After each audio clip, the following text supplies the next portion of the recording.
This week, I want to talk to you about something that's been weighing on my mind lately, and that's the issue of critique. If you spend any time on the internet, it's something you come across frequently. If you're the victim of internet trolls, or if you are an internet troll, listen up.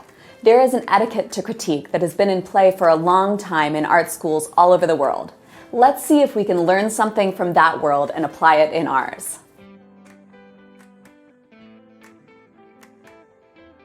So here's how an art critique usually goes. An art student sets up their work to show their teacher, a group of teachers, their friends, their class, or an even bigger group. Then discussion ensues, questions are asked, and criticism is offered. Sometimes things do go awry, tears are shed, and expletives hurled. But it's usually a civilized affair, and there is an etiquette to these things that I think it would be useful for us to discuss in relation to the art assignment and to the internet community at large. But first, let's talk about why we should critique in the first place.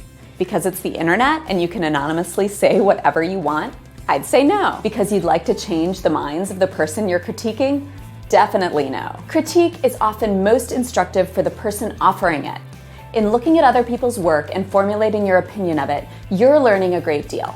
I don't often see people responding to internet comments by saying, "Gee, thanks, I never thought about it that way. I agree with you now." But that's okay, because it's still a constructive process. It can help shape your beliefs and teach you about different ways of looking and thinking. That being said, here are some critiquing guidelines. 1. Be attentive. The internet has trained us to look at something for a millisecond and to scan text quickly. Fight that urge. Let something linger on the screen for seconds or even minutes. Look at it once and then look at it another time later in the day or the next week. I often have instinctual reactions when I first see something, but then my opinion changes the longer I spend with it, or even a week later when I'm remembering it. Use your faculties and your patience and trust your reactions. 2. Don't be lazy. I am a terrible example to follow. When I look at all of the responses that come into the art assignment, my head fills with ideas, but then I get a phone call or I'm in a hurry and I just reblog something or say something tepid instead of saying something substantive about it. I also lean way too heavily on the word interesting.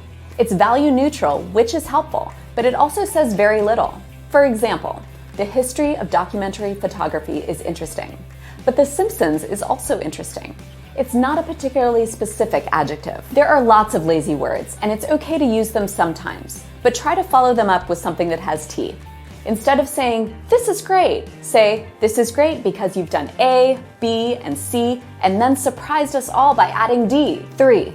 Be generous. Try to look at each work of art for what is successful. Performance artist Matthew Gulish tells us in an essay on criticism to look for the aspects of wonder.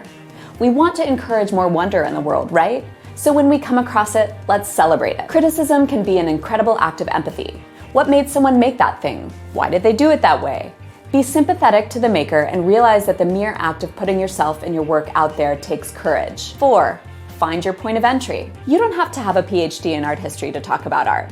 So find your point of connection to a piece, as personal as you'd like it to be. For example, this reminds me of a bath mat, in the best possible way, because its tactility is enticing and it transports me instantly to my friend's bathroom circa 1997, which had floral wallpaper and smelled like Garnier Fructis shampoo. As it happens, it is a bath mat and not an artwork, but it could be an artwork. Think about what the thing in question reminds you of, whether it's from the same discipline, something personal, or something far-flung.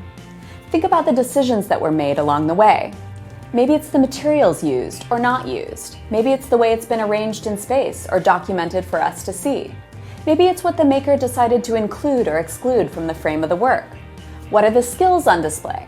Maybe the artist is not an amazing draftsperson, but still ended up with a delightfully peculiar, delicately rendered drawing that communicates much more than a perfectly photorealistic drawing might have done. Maybe the ideas behind a project outweigh the execution. Maybe the execution outweighs the ideas. And if you can't think of anything declarative to say, ask a question. Don't be a jerk. There is a lot you can say about something without declaring it to be good or bad. It can be a productive challenge to try to not make any value judgments while talking about a work. Most art critiques take place in a room where all of the individuals have to look at each other's faces and deal with the immediate consequences of saying something provocative. Pretend you're in the same room with the person you're critiquing. Pretend they're someone you know. I'm not saying to lie or blow smoke. I'm saying don't be a jerk. And finally, why make yourself available for critique? Faced with the reality of all the internet trolls in the world, it's completely understandable to stay in your hole and not participate in internet communities. I totally get that. But the positives of participating in this and other online projects can be real and rewarding. It's hard to have perspective on your work, and offering it up for review means you might have the chance to see it with fresh eyes and learn from the experience of others. But it also makes you vulnerable, which can be a miserably crappy feeling, but sometimes a liberating and empowering one. If you can try to take your ego out of it, you can learn a great deal. I want you guys to talk about each other's work. I don't want this to be just me passing judgment on you guys and the amazing work you do. We must be in this together. So talk to each other, comment on works, don't be mean, but think about what the aspects of wonder might be in each work and share that with each other. It will make the experience of the art assignment better for everyone involved. Okay, so here is a self-portrait I made in college in a painting class I took with the artist Ed Paschke. It was an experiment in underpainting, which is a technique where you kind of paint something in all the same hue, like a darker hue, and then you paint color over it. Let's critique.